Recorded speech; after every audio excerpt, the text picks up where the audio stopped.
IS Entertainment present Delhi।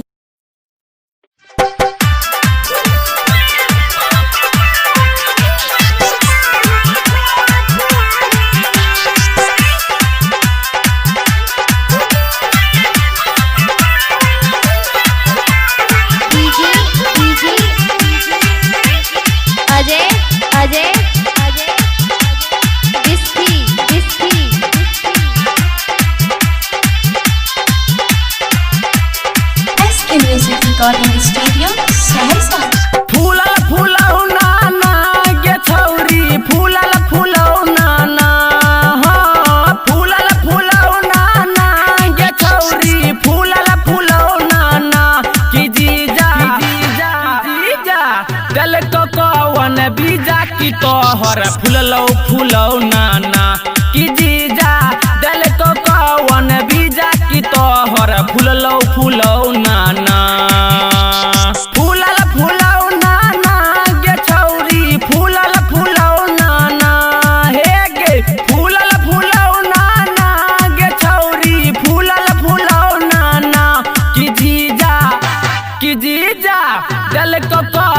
बीजा की तोहर फूललौ फूलौ नाना कि जीजा दल को कौन बीजा की तोहर फूललौ फूलौ नाना।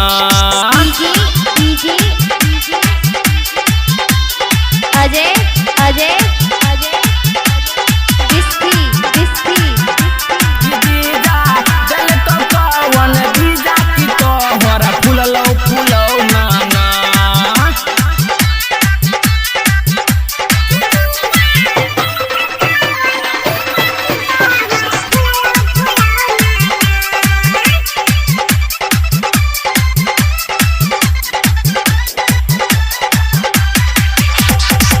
छोटे छोटे निबुआ तोहर भेल कोनायाम गे सचे बताबे जीजा के घरे कैले कौन काम गे कैले कौन काम गे। छोटे छोटे निबुआ तोहर भेल कोनायाम गे सचे बताबे जीजा के घरे कैले कौन काम गे।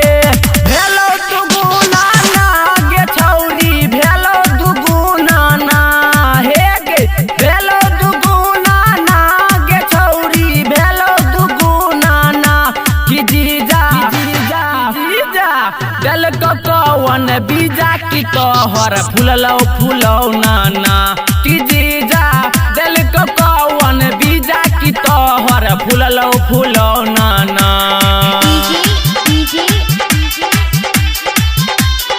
अजय अजय कि जीजा दल को कौन बीजा की तोहर फूललौ फूलौ नाना।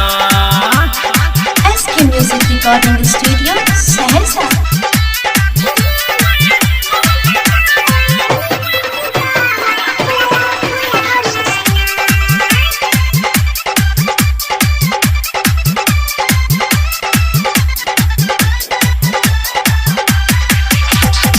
रही तू घरे सबके सोझा छोड़ी तू एतना छोट गे जब से गेल जीजा के घरे भेल कोना मोट गे भेल कोना मोट गे।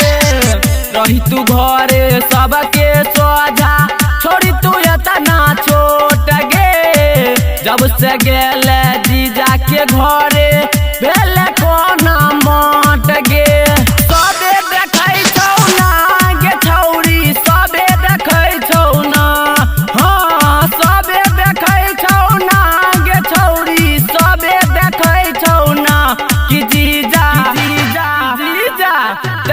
कौन बीजा की तोहर फूललौ फूलौ नाना कि जीजा दल को कौन बीजा की तोहर फूललौ फूलौ नाना। अजय अजय जीजा दल को कौन बीजा की तोहर फूललौ फूलौ नाना। SK music recording studio Saharsa.